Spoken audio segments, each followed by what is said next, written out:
Bonjour à tous, je suis Geoffrey Melchior, gérant de portefeuille chez Ports Par Gestion, et je vous propose aujourd'hui en quelques minutes de porter un regard sur le fonds Ports Par PME ISR afin d'en faire le bilan de l'année 2021, tant sur le positionnement du fonds que sur les performances.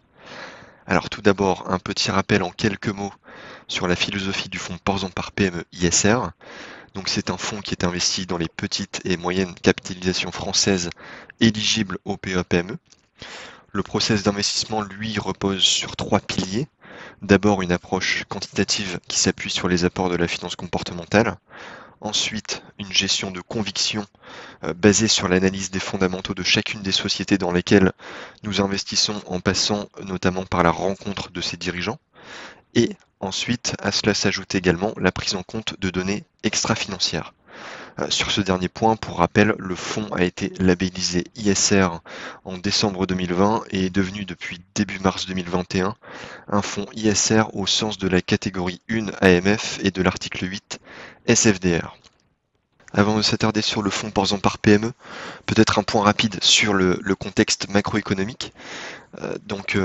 Sur l'année 2021, malgré les inquiétudes qui vont vraiment planer tout au long de l'année, les marchés actions ont battu tous les records, le CAC 40 s'offrant même le luxe de clôturer en hausse de plus 29%, faisant de lui l'indice le plus performant en 2021.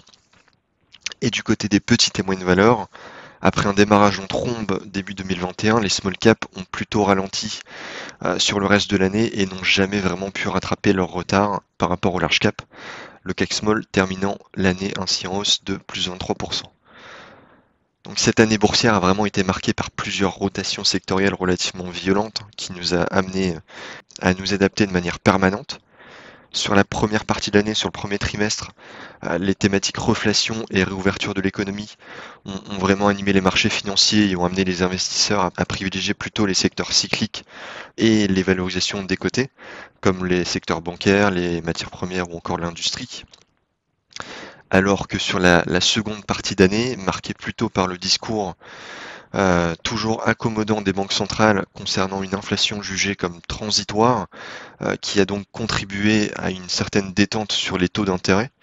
Donc ce contexte a plutôt favorisé sur la deuxième partie de l'année le retour sur le devant de la scène des valeurs de qualité et de croissance offrant de la visibilité, à l'image des secteurs de la technologie ou du luxe. Donc vous l'avez donc compris, les maîtres mots sur l'année 2021 ont vraiment été équilibre et flexibilité. Nous avons vraiment dû régulièrement nous adapter face aux changements de dynamique, mais là-dessus, nous y reviendrons plus en détail par la suite. Alors si l'on porte maintenant un regard sur le fonds Par PME ISR au 31/12/2021, donc celui-ci est investi à hauteur de 90% en actions et plutôt concentré sur 45 positions avec les 10 premières lignes représentant 37% du portefeuille. La part des sociétés hors France représente environ 13%, les principales étant Van Lanschot et ASR dans le secteur de la finance aux Pays-Bas, ou encore Elmos en Allemagne dans le secteur des semi-conducteurs. Lui, le style de gestion du fonds est plutôt blend, c'est-à-dire qu'en fonction des phases de marché, l'équipe de gestion pourra naviguer entre des valeurs de croissance à forte visibilité, d'une part, et d'autre part des valeurs plutôt cycliques ou value. Par rapport au contexte macro, je pense que vous l'avez compris, face aux nombreuses rotations sectorielles violentes que nous avons citées précédemment, le fonds est aujourd'hui plutôt situé sur un point d'équilibre entre ces deux styles. Donc comment ça se traduit d'un point de vue sectoriel sur l'année 2021? Donc d'abord, on a un secteur de la technologie qui représente toujours 35% du portefeuille, avec une thématique des ESN, entreprises de services du numérique, et des sociétés de conseil qui ressort de manière toujours prépondérante, c'est-à-dire à hauteur de 15% du portefeuille. Nous y reviendrons plus en détail. Le secteur de l'industrie, lui, a été renforcé sur la deuxième partie de l'année et atteint aujourd'hui 21% du portefeuille, mais avec surtout une sélectivité accrue sur les sociétés disposant d'un pricing power important et qui seront capables de répercuter aisément la hausse des coûts des intrants ou encore du fret. C'est le cas notamment de Mersen, Jacquet Metal ou encore de Richebourg sur lesquels je reviendrai plus tard.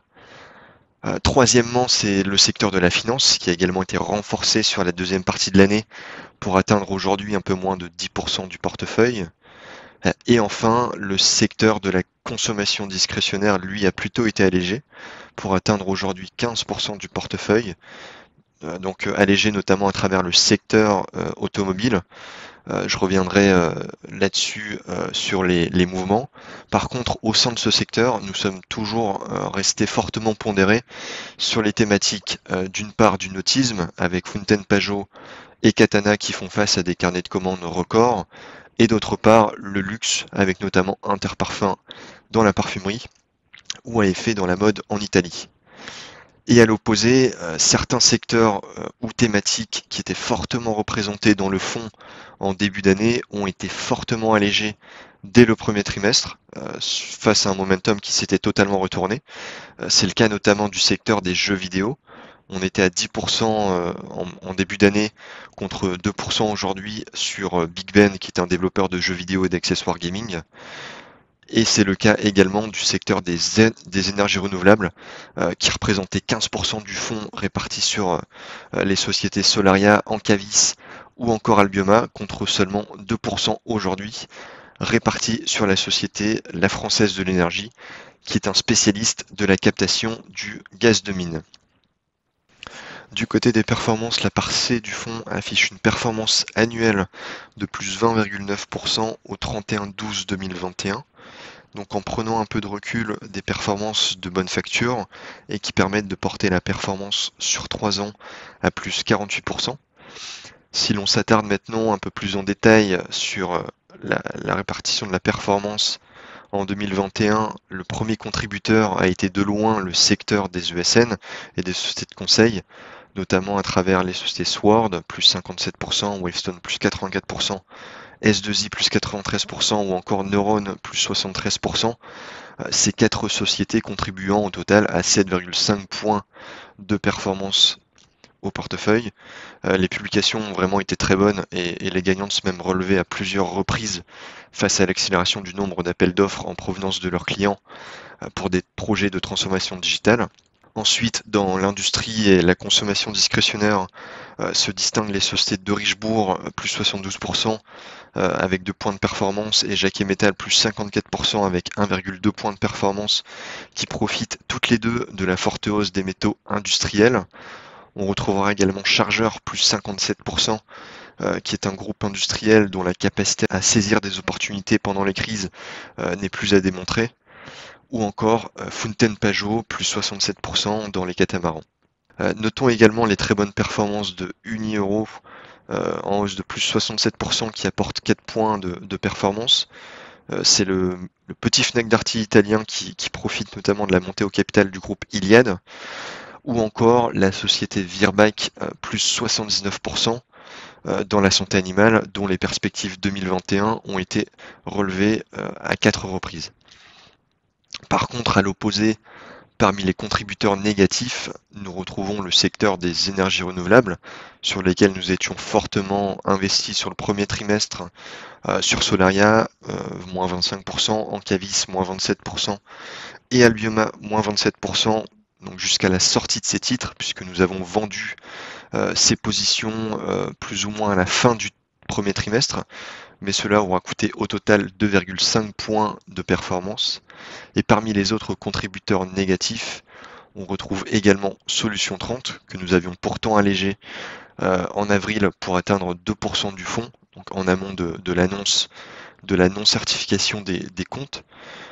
Nous avons ensuite sorti totalement la position et cela aura coûté en absolu 0,9 points au fond. Et donc pour conclure désormais sur cette large rétrospective de l'année écoulée, je vous propose de revenir sur les mouvements réalisés sur la deuxième partie de l'année 2021 et sur le positionnement que nous adoptons pour aborder ce début d'année 2022.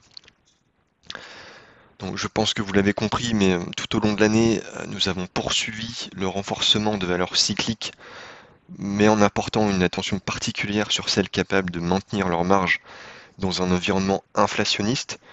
Nous avons initié ainsi plusieurs positions, j'en citerai 3, parmi lesquelles Manitou, qui est le leader européen des chariots télescopiques pour les marchés de la construction, de l'agriculture, de l'industrie, Les récentes prises de commandes très massives, couplées à son agilité industrielle, devraient permettre au groupe de connaître une forte croissance en 2022.